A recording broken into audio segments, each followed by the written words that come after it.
Muy buenas tardes a todos. Mi nombre es Verónica Ibarra y soy directora ejecutiva de SUME Sustentabilidad para México.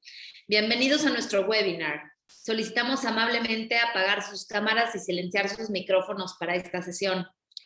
Algunos de ustedes, ya conocen SUME. Para los que no conocen nuestra asociación, nacimos en 2011 a través de un grupo de empresas, organizaciones y organismos internacionales que deciden unir esfuerzos para mejorar el escenario de la sustentabilidad en México. Somos una asociación sin fines de lucro y además de ser el Green Building Council de México, somos un espacio plural que congrega a todos los sectores de la sociedad interesados y comprometidos con el futuro de nuestro país. Ofrecemos las herramientas y conocimientos necesarios para sensibilizar al público a través de webinars, cursos, talleres, mesas de trabajo, de discusión y eventos. Y es por eso que el día de hoy nos acompañan Jocelyn Gómez y Silvia Valencia de Shelter, miembros activos de SUME. A continuación les hablaré de la experiencia profesional de Jocelyn Gómez García, quien es arquitecta por la Universidad Nacional Autónoma de México, con estudios en arquitectura, diseño y urbanismo en la Universidad de Buenos Aires. Ella es especialista en métodos y procedimientos de certificación y normatividad para la edificación sustentable. Por su parte, Silvia Valencia es licenciada en Comunicación por la Universidad Nacional Autónoma de México, especializada en marketing verde para la industria de la construcción y cuenta con 6 años de experiencia en la venta de materiales sustentables para el envolvente del edificio. Bueno, pues ya habiendo presentado a nuestras ponentes del día de hoy, a continuación dejo con ustedes a Jocelyn y a Silvia. Bienvenidas a nuestro webinar. Gracias, Verónica. Vamos a empezar. Creo que ya se mencionó que si tienen cualquier duda, pues la pueden poner ahí por chat. De todos modos, al final también vamos a tener una sesión de preguntas y respuestas. Entonces, vamos a ir intercalando más bien la presentación para que tampoco se les haga muy aburrida. Y pues va a presentar mi compañera Silvia. Gracias, muchas gracias por la presentación. Mi nombre es Silvia Valencia. Agradecemos a los asistentes por conectarse el día de hoy a este webinar en el que vamos a hablar del uso de membranas termoplásticas de TPO en cubiertas industriales y su aportación a la certificación LEED. En esta presentación vamos a abordar los siguientes temas. Vamos a hablar un poquito de quién es Shelter. Hablaremos sobre los techos energéticamente eficientes. También vamos a tocar el tema de qué es y por qué usar TPO. Hablaremos un poco sobre las categorías de la certificación LEED en la que nuestros materiales aportan puntos. Y finalmente platicaremos sobre el caso de éxito. Bueno, pues comenzamos. ¿Quién es Shelter? Bueno, pues Shelter es una empresa que representa empresas americanas y canadienses, fabricantes de aislamientos y sistemas impermeables de alto desempeño, y también colabora con el desarrollo y la especificación, la venta de sistemas y componentes de la envolvente industrial y comercial. Todo esto fomentando la sustentabilidad, la calidad y la durabilidad de los productos. Shelter representa estas marcas. Rockwool, que es fabricante de lana mineral, es el fabricante de lana mineral más grande del mundo. GAF es fabricante de productos para la techumbre. Atlas es fabricante de aislamiento de polizo. Kemper System es fabricante especialista en membranas líquidas impermeables, y Logistics Lighting es un especialista en domos para techos comerciales. Entonces, todas estas marcas representan Shelter. Ahora vamos a entrar en materia y vamos a empezar a hablar sobre los techos eficientes energéticamente. Si bien un techo está destinado principalmente a proteger la edificación de elementos externos como el viento, la lluvia, el granizo, la contaminación, etcétera, el techo también es un aspecto importante para controlar la temperatura interior de la edificación. Bueno, les vamos a explicar cómo es que se compone un techo eficientemente energético, pero antes de pasar a eso, sí me gustaría que repasáramos algunos conceptos básicos, que esto lo que nos va a ayudar es sobre todo a ver por qué es tan importante que nos fijemos en todas estas en todos estos conceptos a la hora de elegir materiales, ¿no? Porque van a incidir de forma muy significativa al momento de que queramos, por ejemplo, obtener alguna certificación. El primero de estos conceptos es el índice de reflectancia solar, que a lo mejor ustedes lo van a poder localizar en fichas técnicas como SRI. Este es la capacidad para rechazar el calor solar, es la capacidad que tiene todos los materiales y se mide comparando con un blanco o un negro estándar.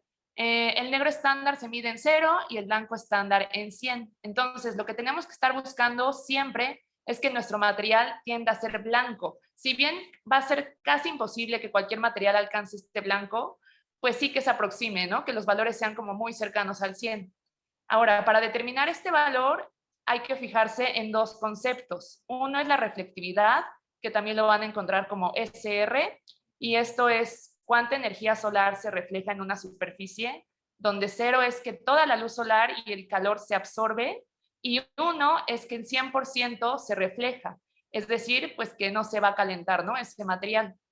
El otro concepto es la emisividad. Esta es la habilidad de irradiar a la atmósfera el calor absorbido, o sea, la radiación infrarroja. Esto también se mide en una escala de 0 a 1, donde 0 es que no irradia nada del calor absorbido, nuevamente se va a calentar el material, y 1, que todo el calor absorbido se irradia a la atmósfera. Ahora, conociendo esto, para que nosotros podamos decir que un techo es eficientemente energético, siempre vamos a tener que tener estos tres elementos. Y el orden va a ser fundamental. Vamos a tener lo que es una cubierta, vamos a tener un aislante y vamos a tener un reflectivo. Ahora, cubierta, pues puede ser de cualquier sistema constructivo. La verdad es de que cualquier cubierta, cualquier tipo de sistema, ya sea de losacero, de concreto, metálica, bigate de bovedilla, etcétera, cualquiera se puede eficientar. Después vamos a tener lo que es el aislante. Este es el material que nos va a dar la resistencia térmica. En este caso, igual ustedes van a encontrar en el mercado de muchos materiales. Los más comunes son, por ejemplo, la fibra de vidrio, la lana mineral, el poliestireno expandido, que es el unicel, tenemos lana de roca, hay muchísimos en el mercado, ¿no? Estos generalmente vienen en placas y es importante hacer mención que estos muchos o la gran mayoría no están hechos para que estén a la intemperie, entonces siempre tienen que ir protegidos por un impermeabilizante, por una membrana, que en este caso sería nuestro último componente, que es la parte reflectiva. Ahora, como les decía, estos tres componentes sí o sí tienen que estar en un techo para que digamos que es eficiente, ¿no? Energéticamente. Son complementarios y no es de que podemos poner uno y otro no, porque ya nos ha pasado en algunos proyectos, ¿no? Que quieren poner un aislante y piensan que ya con ese a lo mejor es reflectivo, ¿no? O que la cubierta por ser blanca ya les va a aislar y ya va a ser reflectiva. Entonces, no es así como funciona. Entonces, apréndanselo bien, cubierta, aislante y reflectivo, en ese orden. En el caso de los aislantes para techos, nosotras recomendamos estos dos productos. Por un lado, tenemos la lana mineral de Rockwool, que es un producto de fibras de roca y funciona como aislamiento térmico, también como aislamiento acústico, y además es un producto que muchos dueños de naves industriales buscan por su protección contra fuego por temas de aseguradoras. Entonces, el producto que nosotros, de la empresa que nosotros representamos, se llama Top Rock y es de la marca Rockwool. En el caso del otro aislante, que son las placas rígidas de Polizo, que también tiene beneficios como, por ejemplo, es el aislamiento con mayor valor R reportado a largo plazo en el mercado. Es ligero y también se puede diseñar pendientes para manejos de aguas pluviales sin agregar más más peso al techo. Entonces nosotros, que este aislamiento de Polizo es de la marca GAF y también es una de las empresas que nosotros representamos. En cuanto a la membrana impermeabilizante reflectiva, que es una parte muy importante del ensamble de techo energéticamente eficiente, nosotros proponemos que se elija entre una membrana líquida totalmente reforzada o un coating, que hay de muchas tecnologías disponibles. Pueden ser uretanos, silicones, acrílicos, etcétera. Hay muchas tecnologías. O una membrana impermeable single ply de TPO, ¿no? Que es la que está del lado derecho. En este caso vamos a hablar de las membranas impermeables single ply de TPO, ya que fue el material que se usó en el caso de éxito que vamos a presentar. Exacto. Ahora, no sé si alguno de ustedes haya alguna vez escuchado del TPO, pero como tal su nombre es poliolefina termoplástica. Y bueno, ¿por qué single ply? Porque la finalidad es de que cuando nosotros tengamos ya nuestro techo terminado, esa membrana va a ser unicapa. Es decir, no va a importar cuántos rollos usemos, al final va a ser una sola, por ser el mismo material. Pero para que entiendan un poquito más, de single ply hay dos categorías, uno que son los termosets y otro que son los termoplásticos. Dentro de los termosets es lo que se conoce como EPDM, este realmente ya está saliendo del mercado, pero pues nada más es para que ustedes sepan que existe. Y de termoplásticos, a lo mejor han escuchado hablar un poco más del PVC. Tanto el PVC como el TPO pertenecen a este grupo. Ahora, ¿cuál es la diferencia de estos dos? Bueno, que los termosets, una vez curados o una vez que ya terminamos o que ya están instalados, no hay forma de que los regresemos a su forma original. O sea, es como un pastel, como una mezcla, que una vez ya que está ahí el producto, es imposible, ¿no? Regresarlo a su forma original. Sin embargo, una característica de los termoplásticos es que siempre se van a permanecer fusionables. ¿Qué quiere decir esto? Que, por ejemplo, si les aplicas calor, se van a fundir, pero si les aplicas frío, se van a volver a solidificar. Entonces, esta es la principal diferencia de estas dos categorías. Ahora, el TPO, pues se usa en muchas áreas y en muchas industrias. La principal es la automotriz. Sin embargo, poco a poco en el mercado ha ido ganando más terreno. Sobre todo en el área de techos, lo que es Estados Unidos, Canadá y en el norte de México, se está utilizando mucho porque se dan cuenta de las ventajas que tiene este material. Digo, aquí en la Ciudad de México no es tan común, pero poco a poco va ganando, ¿no? Terreno. Ahora, ya sé que les dije que es una membrana unicapa, pero se compone de 3 capas a su vez. Tenemos lo que es la capa inferior, que esta es la que va en contacto directo con el sustrato, es la que se aplica ahora sí que a nuestro sistema constructivo. Luego tenemos una capa superior reflectiva, que está diseñada especialmente para estar al exterior. Y en medio tiene una capa o una tela que es de poliéster, y esto lo que nos va a ayudar es a darle más resistencia al material. Ahora, el TPO, una de las principales características, como les había dicho, para que podamos decir que es como tal unicapa o single ply, pues se tiene que termofusionar, lo que les comentaba, ¿no? De la característica de estos productos. Entonces, es una de las partes más fundamentales de este tipo de productos, que el traslape o donde se unan los rollos tiene que estar muy bien hecho. De hecho, no cualquiera puede hacerlo, tiene que ser con un equipo y con instaladores certificados, porque si no se pueden presentar fallas. La verdad es que parece muy fácil, pero nos ha tocado, ¿no? En campo, que incluso a veces las personas que ya tienen conocimiento, pues sí les puede llegar a fallar. Y pues es en estos traslapes, o sobre todo, por ejemplo, cuando tenemos las penetraciones, cuando tenemos los domos, cuando tenemos mucho equipo, hay que fijarse muy bien que todo esto quede bien termofusionado, porque de lo contrario, lo de menos es de que a lo mejor tengamos goteras, ¿no? Pero, por ejemplo, ahí ya va el tema de garantías. Si, por ejemplo, abajo del edificio tenemos equipos caros o maquinaria, pues también nos va a afectar en eso. Pero pues también puede contribuir a que haya fallas como tal en la resistencia a la succión del viento, ¿no? Es decir, que se nos vuele como todo el techo, ¿no? Si no está bien realizado el trabajo. Y bueno, aquí está un video, este es muy rápido para que vean cómo es que funciona. Hay 2 maneras de termofusionarlo, este es con un robot, que así se le conoce, y hay otro que es una maquinita manual, que eso es como para detalles, pero es para que se den una idea de, tenemos los 2 rollos y ahí se va termofusionando con calor. Obviamente hay que hacer pruebas también para determinar a qué temperatura se fusiona mejor, o sea, es todo, es pues hay que tener conocimiento, ¿no? Realmente de cómo se instala, no es tan fácil como parece.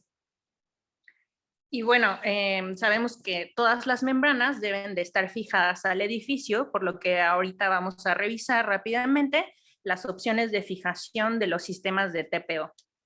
El primero es el fijado mecánicamente, que es uno de los sistemas más comunes. El segundo es el sistema totalmente adherido. Esta es una excelente opción para las cubiertas de concreto. Y por último, el que nosotros consideramos es el sistema Rhinobond o híbrido, que es un sistema de fijación del cual vamos a hablar un poquito más adelante. Aquí está el sistema fijado mecánicamente, es el sistema más económico que usa un método de fijación mecánico tradicional, es decir, con fichas y tornillos. En este sistema se perfora la membrana y aquí tenemos un video de cómo es la fijación mecánica, ¿no? A grandes rasgos, el sistema de fijación mecánica tiene un proceso de instalación de 3 pasos. El primero es el aislamiento que se fija al sustrato, que es el cafecito que vemos aquí al fondo, abajo de la membrana blanca. El segundo, pues se fija el TPO al sustrato por la junta. Y el tercer paso es, pues las juntas son termosoldadas o se termofusionan los rollos, ¿no?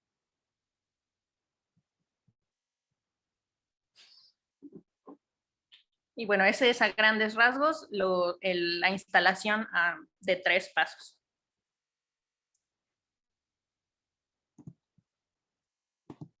En cuanto a la membrana impermeabilizante reflectiva, nosotras proponemos que se... no, perdón. Un segundo. Bueno, el sistema adherido.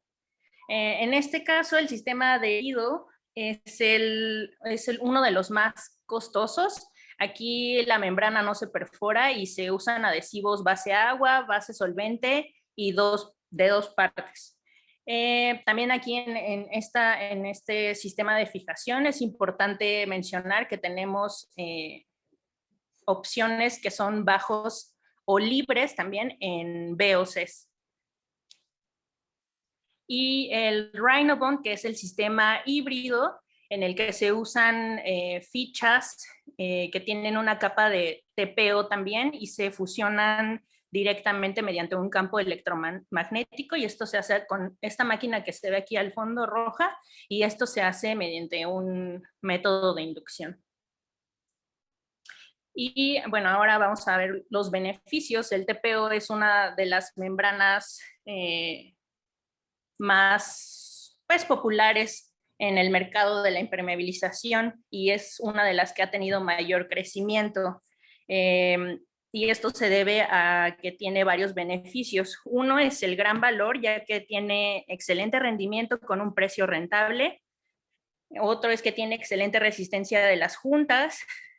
También resiste a la intemperie a largo plazo y pues la membrana tiene una excelente resistencia al calor y a los rayos UV a largo plazo. Ahorra energía, pues la superficie es de color blanca y es altamente reflectante y emisiva y puede ayudar a reducir los costos de energía y también a reducir el efecto de isla de calor urbano. Y una de las características, o más bien es uno de los beneficios que más nos caracteriza, es las garantías de sistema, que son muy robustas y que cubren materiales y mano de obra y que pueden llegar hasta los 35 años. Bueno, vamos a regresar un poquito a lo que es la impermeabilización reflectiva para que entiendan ya con datos pues más duros, ¿no? Y es a lo mejor más fácil de entenderlo.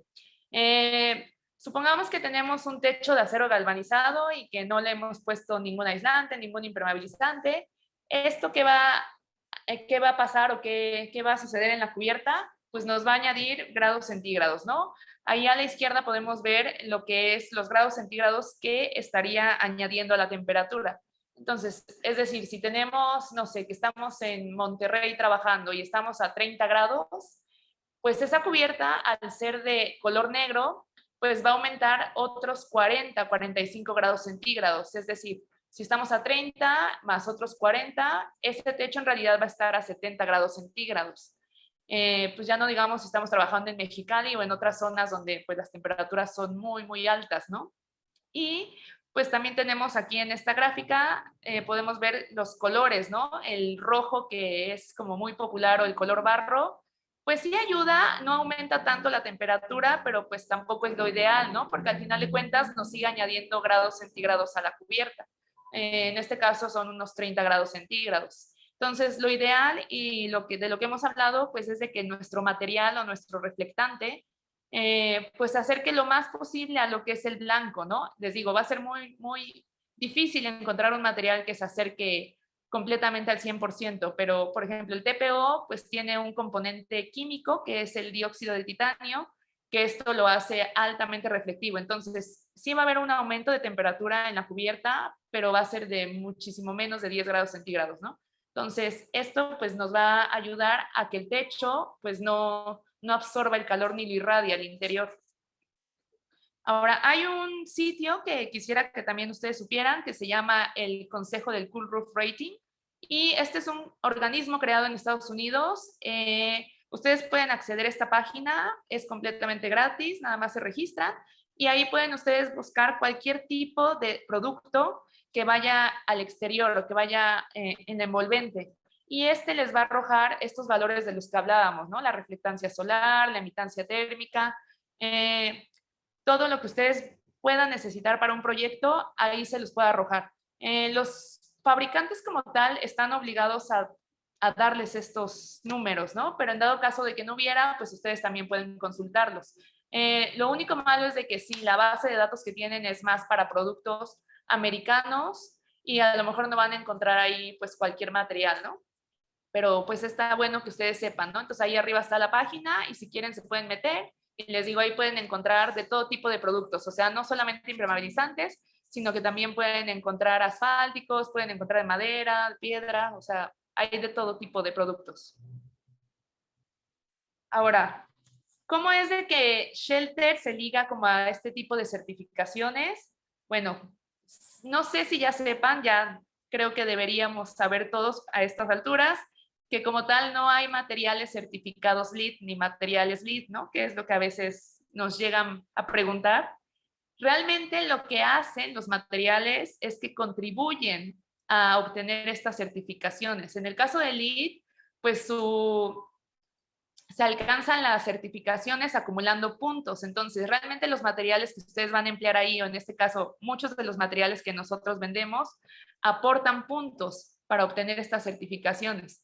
De las 9 categorías que tiene LEED, nosotros aportamos en 5. Entonces, tenemos, por ejemplo, sitios sustentables que aportamos tanto en el prerequisito de prevención de la contaminación en la construcción, como en el crédito de manejo de aguas pluviales y reducción del efecto de isla de calor. ¿Esto cómo es o en qué parte? Pues es que nosotros, por ejemplo, al poner un techo verde o techos altamente reflectivos, pues vamos a estar ayudando, contribuyendo a la reducción de este efecto de isla de calor, a poder, por ejemplo, que nosotros podamos captar agua pluvial, ¿no? En nuestros techos también. Otra de las categorías en las que aportamos es en la de energía y atmósfera, tanto en el prerequisito como en el crédito de desempeño energético. Esto es de que, por ejemplo, LEED les va a pedir un modelado energético, ¿no? Obviamente, si ustedes empiezan a meter ahí los valores, estos que mencionábamos de los aislantes, de los reflectivos, pues va a contribuir, ¿no? A que se optimice el desempeño de esa edificación. En la parte de materiales y recursos, está sobre todo en la parte de transparencia y optimización de los productos de la construcción. Es con las declaraciones ambientales de producto, las fuentes de materias primas y los ingredientes de los materiales. Estas son certificaciones que LEED también pide porque muchos de los productos pues sí están interesados en que tengan un buen manejo de residuos, en que tengan un contenido reciclado, que sean declaraciones de producto saludable. Entonces, muchos de los productos que nosotros manejamos sí cuentan con este tipo de certificaciones.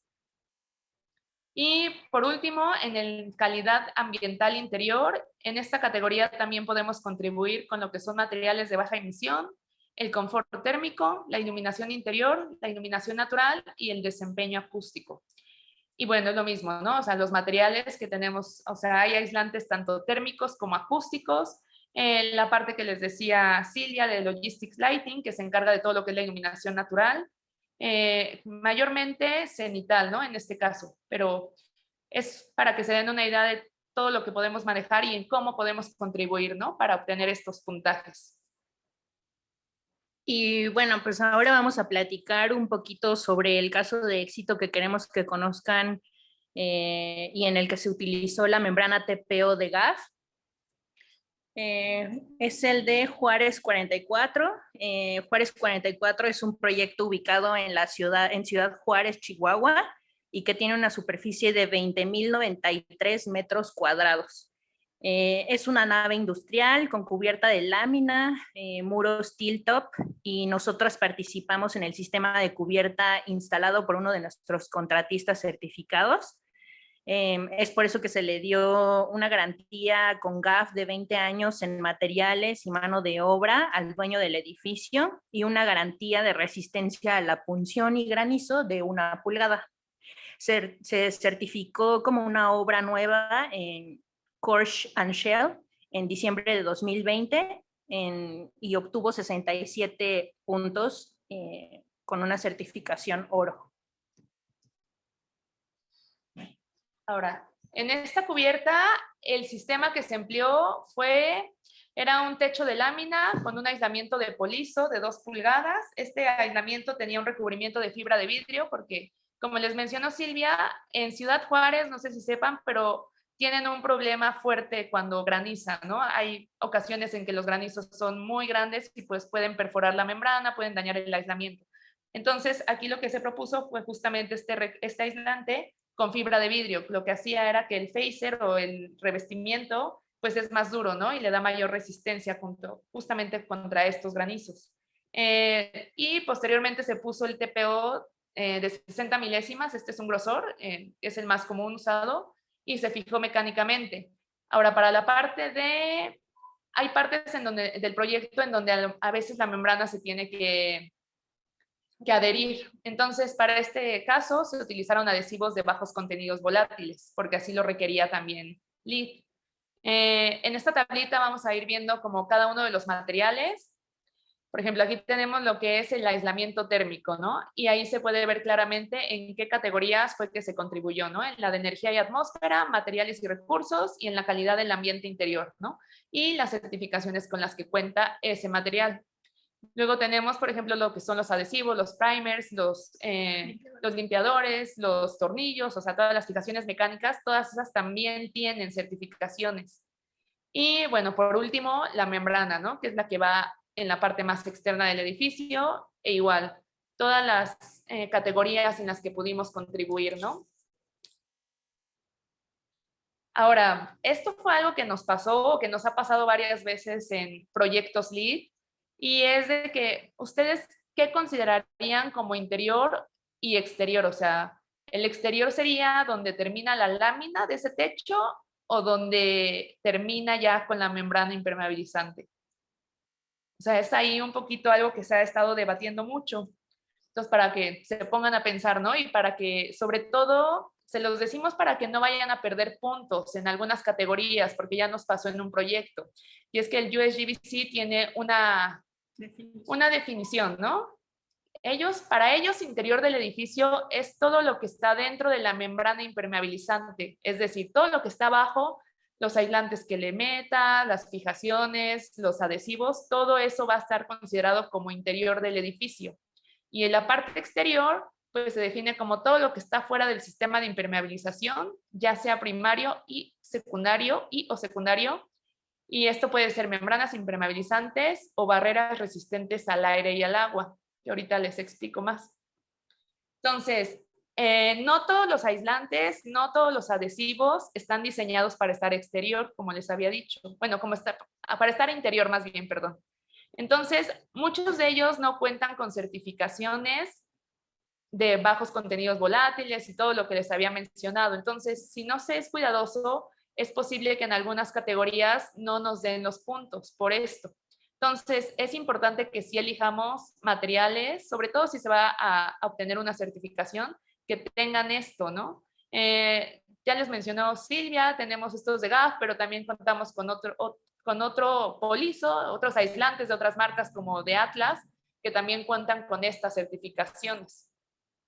Entonces, regresándome a esto del exterior, que les decía que es como todo lo que está fuera de la capa de impermeabilización, en este punto donde dice que también una barrera resistente al aire y al agua puede considerarse como elemento ya externo, si se fijan en la foto de acá inferior derecha, esto que se ve aquí pegado antes del polizo, bueno, de nuestro aislante, esta es una barrera de vapor. Entonces, en este caso, para LEED, contaría o ya clasificaría como elemento externo.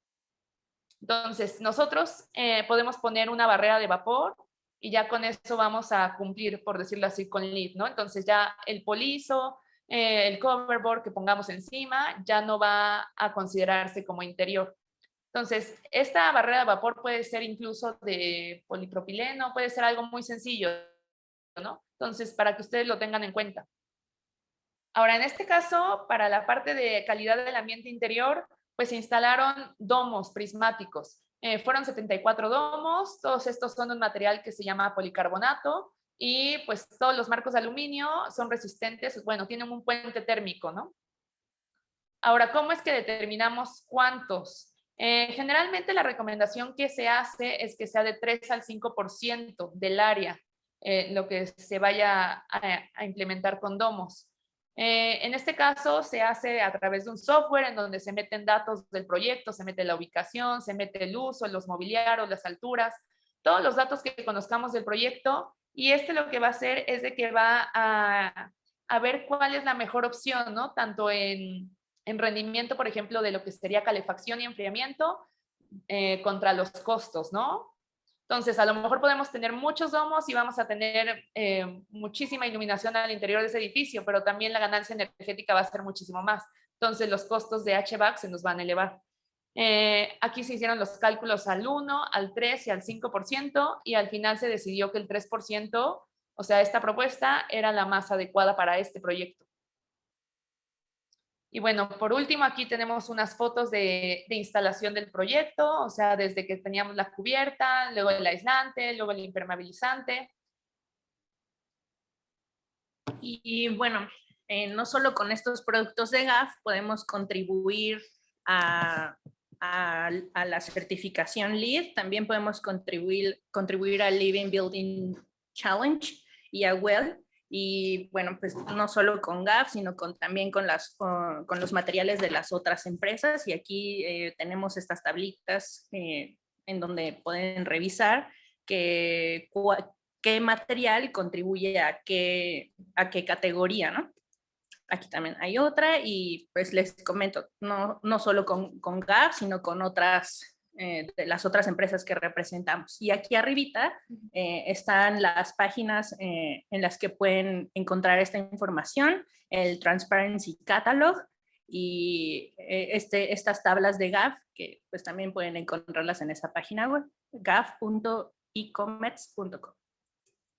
Y bueno, pues eso es todo. Muchísimas gracias. Yo soy Silvia Valencia y aquí mi compañera Jocelyn Gómez, y en estos correos nos pueden encontrar. Aquí también están nuestros teléfonos.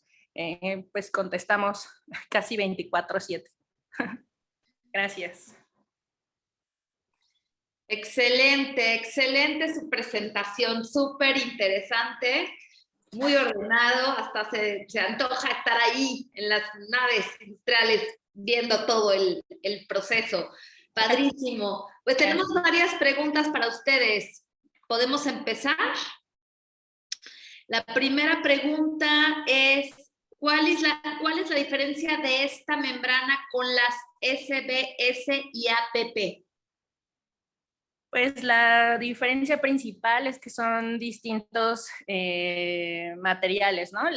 El TPO es un polímero de termopoliolefina, que quiere decir que es una membrana plástica que se va a termofusionar, y el SBS y el APP pues son membranas asfálticas, y ya dependiendo de cuál, incluso se pueden los dos métodos de fijación, pueden ser en frío o caliente, pero básicamente una es de asfalto y la otra es de poliolefina. Gracias. La siguiente pregunta, ¿este tipo de membranas es posible instalarlas si se desea con textura antiderrapante para tránsito? Como tal, a la membrana de TPO ya no le puedes hacer nada. Sí tenemos un primer que lo que ayuda, por ejemplo, a veces nos han pedido que quieren poner un logo, ¿no? En lo que es la cubierta. Entonces ahí se aplica el primer, se abre el poro y ya lo que hace es que nos va a colorear la membrana. Pero para las partes antiderrapantes, más bien hay unos que se llaman tapetes antiderrapantes, que es como otro rollo y lo que pasa es que se va a termofusionar sobre el TPO. O sea, no se le va a hacer nada a la membrana de TPO, pero si quieres que sea algo antiderrapante, se le va a pegar o se le va a termofusionar más bien encima un tapete antiderrapante que trae ya esta textura, ¿no? Y sí, sobre todo se ocupa mucho, o sea, cuando tienes los equipos para caminar, o sea, para mayor seguridad. Me parece que aquí tenemos una foto de ese ejemplo de tapete. A ver si lo encuentro rápido. Sí, pero no, al TPO no se le hace nada. Más bien se le termofusiona encima y sí, ahí sí sería como para esta cuestión que están mencionando, ¿no? Ahí son estos, mira, son estos tapetes que también están hechos de TPO. Entonces eso es lo que nosotros utilizamos principalmente para las zonas para la zona que quieres tener antiderrapantes, ¿no? Excelente. Aquí me preguntan, ¿cómo interactúa con paneles solares? Sí, es algo que nos han preguntado mucho porque pues en muchas edificaciones se están instalando los paneles. Tenemos otra membrana que se llama Extreme, que es un poquito más resistente, porque la cuestión con los paneles solares, hay que ver ahí dos cosas. Uno, que la fijación de los paneles a veces pues tienen muchas patitas que te van a estar perforando el techo, entonces hay que ser muy cuidadosos porque lo que mencioné, ¿no? Entre más patitas, entre más penetraciones tengamos, hay mayor riesgo. Otra es que, por ejemplo, estos paneles solares obviamente van a calentar el techo, ¿no? Porque esa es la función de captar la energía solar. Entonces, nosotros recomendamos para ese tipo de edificaciones otro tipo de membranas. Como les decía, hay de diferentes espesores. Esta es la que se utilizó, la de 60 milésimas, la estándar, que se utilizó en este proyecto ejemplo, pero hay otra que es incluso muchísimo más resistente a la intemperie y que sería ideal como para este tipo de proyectos. Y que también es importante decir que también es TPO. Excelente. Pregunta, ¿es recomendable su instalación en cubiertas donde se realizan trabajos diarios de mantenimiento? ¿Se puede colocar algún otro material encima que proteja el TPO de caída de herramientas u objetos que puedan dañarla? Esa es muy buena pregunta. En realidad ya no se debería o se recomienda que no se ponga ninguna otra membrana o ninguna otra protección para proteger la membrana TPO, porque como tal la membrana TPO es el acabado final y es la última protección para el edificio, ¿no? En el caso para estas herramientas o que subes para hacer mantenimiento, pues sí hay que tener cuidado. Lo que se hace es cuando hay alguna perforación a la membrana, pues es reparar la perforación, ¿no? Entonces se tiene que hacer un proceso de limpieza de la membrana, recortar ese pedazo de materia, se tiene que recortar esa área donde está dañada la membrana y se vuelve a colocar un parche y se vuelve a termofusionar. Esa es pues, la recomendación para las reparaciones de estas, cuando pasan estos casos, ¿no? Sí, aparte recordemos lo que les comentaba, que aunque ustedes la vean como muy delgadita, la membrana tiene capas, entonces la capa exterior, si se acuerdan, es la reflectiva, entonces está especialmente diseñada para estar a la intemperie, o sea, ustedes le pueden dejar ahí agua estancada, va a resistir, o sea, las garantías son de 20, 30 años, es decir, está fabricada para eso. Y si se dan cuenta, de hecho, en este dibujito, pues la capa superior es la que abarca muchísimo más, ¿no? Que las otras capas, porque se le da prioridad a eso, a que sea resistente a la intemperie. Incluso si es de su interés, hay hay estudios independientes de la resistencia a las membranas TPO, no solo de la marca que nosotros representamos, que es GAP, sino de los principales competidores. Entonces, hay estudios independientes que demuestran el envejecimiento y pues la resistencia de la intemperie de todas las membranas TPO de todas las marcas. De acuerdo. Un comentario aquí dice, mostraron 4 categorías LEED a las que apoya, pero dijeron que apoyen 5 categorías. ¿Es correcto? Sí, ahí fue un error mío. Sí, son solamente 4 categorías. Perdón, no son las 5, son 4. Son las que mostramos ahí. Gracias. ¿Qué espesor de TPO recomendarían para sujeción de paneles solares? Pues se recomienda la membrana a partir de los 50,000, de 50 mils. Ajá. Pero en este caso sería la Extreme, la que les decíamos, que es de 50 milésimas. Ya si va a haber paneles, si quieren utilizar la otra, pues a lo mejor sí sería 60 u 80 milésimas. O sea, la ventaja con la Extreme, que es la que les comentaba que está diseñada para este tipo de usos, es de que es más delgadita, pero tiene mayor resistencia. Entonces, ahí son las ventajas, ¿no? Entonces, ya si ustedes tienen un proyecto enfocado en eso, pues se pueden acercar a nosotros y con gusto les podemos como guiar y hacer la comparativa, ¿no? Hay muchísimas preguntas. Ahí les va otra. ¿El sistema de membrana aplica para cubiertas tipo arcotechos? Pues sí nos ha tocado hacer proyectos así, que es un domo, ¿no? Entonces sí, aplica para arcotechos también. Ok. A lo mejor va a ser un poquito más difícil porque ya nos pasó y habría que ver, ¿no? El tipo de cubierta, pero lo que se hace a veces en ese tipo de ocasiones es de que en vez de termofusionar los rollos arriba, a veces se hace abajo por secciones, ¿no? En lugares planos. Pero sí se puede, o sea, de que se puede, se puede. Ok. ¿Qué membrana recomiendan para usar en conjunto con paneles? La Extreme, la que les decíamos, la de TPO 50 milésimas Extreme. ¿Con qué herramienta miden la disminución de calor al interior de las naves? Pues ahí sí se tendría que hacer un estudio y se tendrían que hacer cálculos, ¿no? O sea, nosotros podemos dar un estimado y recomendar y pues con base de toda la documentación que tenemos proponer el material, ¿no? Pero pues sí ya tendríamos que ver con un estudio. Sí, y sobre todo ahí no va a ser tanto de la membrana, ahí va a ser del aislante. Acuérdense, el aislante es lo que nos va a dar la resistencia térmica. Entonces, hay ahí unos mapas de la CONUE en donde se explica, ¿no? De acuerdo a la región en la que te encuentres de México, ellos hacen la recomendación de cuántas pulgadas de valor R necesita tu edificación. Más bien eso tiene que ver con el aislante térmico, no tanto con la membrana impermeabilizante. Entonces, sí va de acuerdo a los requerimientos del proyecto, porque, por ejemplo, para LEED, para todos los que son edificios LEED, te pide un valor R20, ¿no? Que eso se traduce en unas como 4 pulgadas más o menos, que es lo mínimo que te pediría una certificación LEED. Obviamente ya va a depender, ¿no? Dónde se encuentre tu proyecto.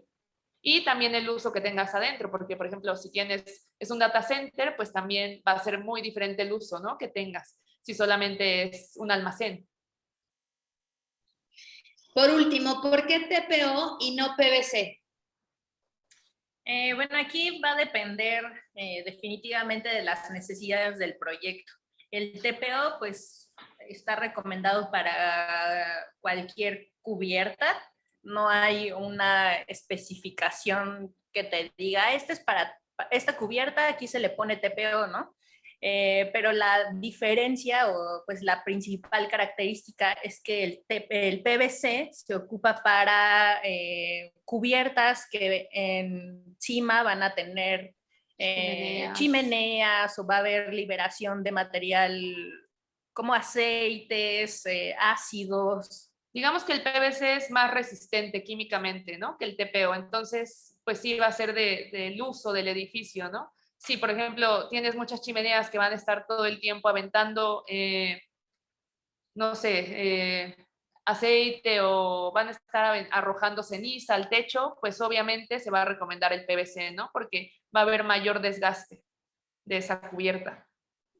Ok, había dicho ya por último, pero aquí nos acaban de poner otra pregunta muy interesante. Sí. ¿Cómo funciona el TPO con relación a la resistencia al fuego?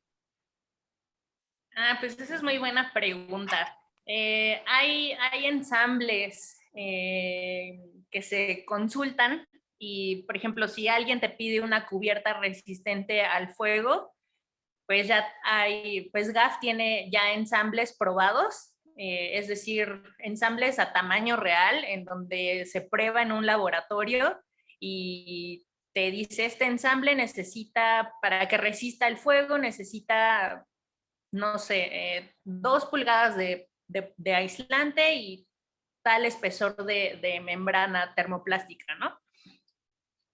Como tal, sí.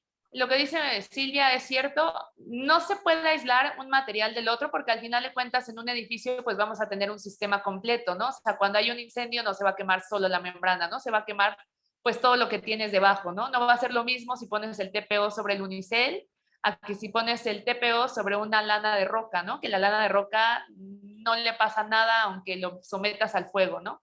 Entonces, realmente aquí lo que hay que fijarse es en los ensambles. Si ya están buscando por temas de aseguradoras como esta resistencia al fuego, sí está esta página de la que hace mención Silvia que se llama RoofNav y tiene que ver con esta compañía de FM Global, es una aseguradora y ellos se dedican a eso justamente, a probar todo tipo de sistemas en su conjunto, o sea, es decir, el techo, el aislante, el tipo de cubierta, de reflectivos, hasta las fijaciones, los tornillos, los adhesivos, todo se puede consultar, pero lo hacen en conjunto, no de manera separada, porque pues no va a funcionar así, ¿no? Cuando realmente haya un tema de fuego. Y también hay que ser realistas, o sea, esto que nosotros estamos presentando el día de hoy, esta membrana es un plástico a final de cuentas y el plástico pues se va a quemar, ¿no? En algún momento. Ok. Bueno, pues aquí hay un comentario nada más para ustedes. Es súper difícil llegar a nivel oro en naves industriales. Así que muchísimas felicidades. Muchas gracias. Gracias, sí. Pues nosotros también agradecemos a nuestras superponentes del día de hoy, expertazas en el tema, qué bárbaras, me encantó. Y bueno, pues Silvia y Jocelyn, les agradecemos muchísimo su participación en este miércoles de Soluciones Verdes. Esperamos pronto tener otras presentaciones de más de nuestros miembros de SUME. Recuerden seguir nuestras redes sociales y compartir un like con nosotros para tener más seguidores. Silvia y Jocelyn, muchísimas gracias. Gracias a ustedes. Hasta luego, buena tarde. Hasta luego. Bye.